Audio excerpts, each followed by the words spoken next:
আশা করছি সবাই ভালো আছেন। অনেকেই দেখতে চেয়েছিলেন আমি কে রান্না করি এগুলো। হ্যাঁ, আমি রান্না করি।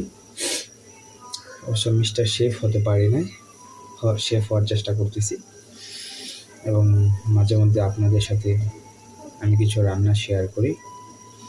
আমার রান্না করতে আসলে অনেক ভালো লাগে, তাই রান্নাগুলো করি আর আপনাদের সাথে আমার রেসিপিগুলো শেয়ার করি। ও আরেকটা কথা, আমি এর মাঝে একটু জিরে গুঁড়া দিয়ে দিয়েছি যাতে একটু ফ্লেভারটা একটু ভালো আসে। যদি ফ্লেভার ভালো না আসে জিনিসটা খাইতেও তেমন স্বাদ লাগে না। ওকে, দেখতেই থাকুন কি হয়। ওয়েলকাম বন্ধুরা, কেমন আছেন সবাই? আলহামদুলিল্লাহ, আশা করছি সবাই ভালো আছেন।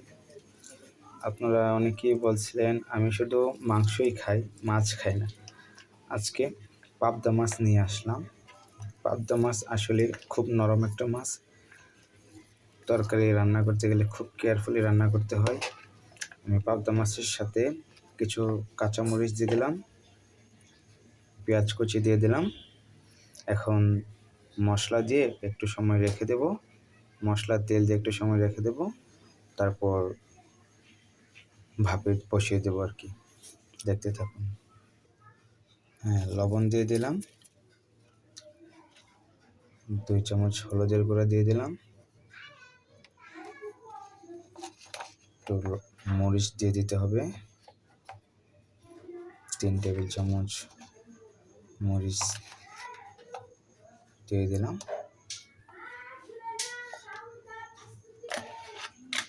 এখন সরিষার তেল দিয়ে মাখিয়ে নেব, সাথে ধনেপাতা দিয়ে দিলাম। আমার ধনেপাতাটা অবশ্য গত পরশু দিনে রেখেছিলাম, একটু কালো হয়ে গেছে, বাট নষ্ট হয় নাই। এখন সরিষার তেল দিয়ে দেব, অল্প একটু সরিষার তেল দিয়ে দিলাম। এখন একটু মাখিয়ে নেব। এই মাছটা এভাবে মাখা করে দিলে, মাখো করে দিলে মাছটা তো একটু নাড়াচাড়া করা যায় না, তাই আগেই সব কিছু মশলা দিয়ে মাখা করে রাখতে হয় আর কি।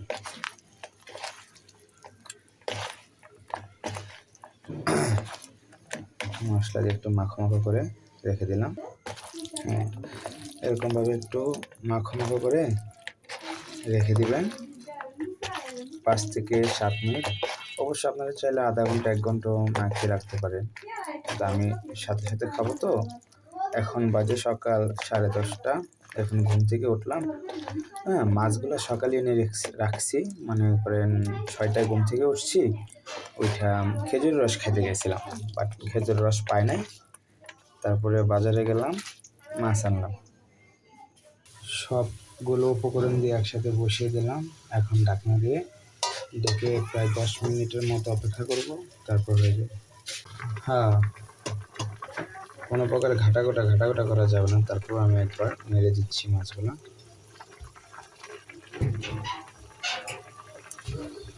মাছগুলো ভাই টানানো যাবে না, একটু সাদা দেখা যাবে। কাঁচা বাগারের খাবার তো, এগুলো কাঁচা বাগারেই খেতে হয়, সম্পূর্ণ দেওয়া যায় না। একসাথে সব উপকরণ দিয়ে বসিয়ে দিতে হয়। রান্নার পরে দেখুন কি হয়। দেখুন তো এখন কিরকম হয়েছে কালারটা।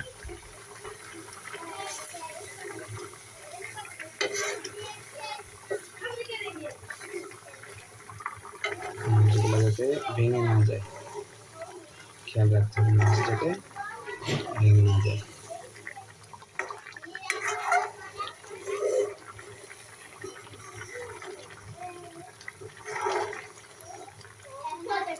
ও সরি, আমার খুন্তি আছে, এটাতে নাড়া করতে আমার একটু অসুবিধা হয়। ঠিক আছে, এটাতে নাড়াচাড়া করতে আমার একটু অসুবিধাই হয়। দেখুন মাছগুলো এমনিতেই নরম, ভেঙে যাচ্ছে। ঠিক আছে, বেশি ঘাটাঘোটা করা গাইসরা, মনরা, বেশি ঘাটাঘোটা করা যাবে না। ঠিক আছে, আমার অলমোস্ট আমার তরকারি কমপ্লিট হয়ে গেছে রান্না, নামিয়ে ফেলবো।